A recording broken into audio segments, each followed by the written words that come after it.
సహజంగానే బంధువులంటే ఎక్కువ కాలం భరించాలని ఈ రోజుల్లో ఈ పరిస్థితిలో ఒక యువ జంట అంటే 35 నుండి 40 సంవత్సరాల బ్యాంకులో పనిచేసే జంట దగ్గరికి వాళ్ళ బాబాయ్ ఒకతను వస్తాడు.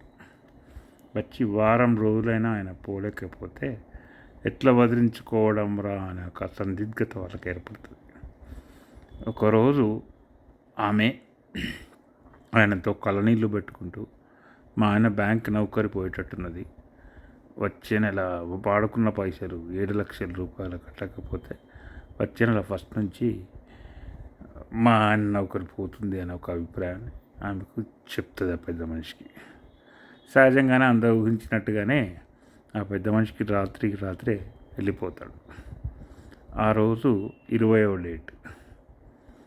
సరే, వీళ్ళు కూడా హ్యాపీగా ఎవరి పనులు వాళ్ళు గడుపుతూ ఉంటారు.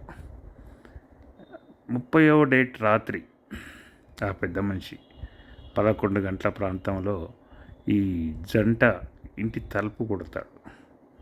కొట్టి, ఏమ్మా నేను వచ్చేసాను, కంగారు పడకమ్మా, ఇగో 7 లక్షల రూపాయలు తెచ్చాను, మీ ఆయన్ను బ్యాంకులో కట్టుకోమని, నా నౌకరి కాపాడుకోమని చెప్పు అని చెప్తాడు.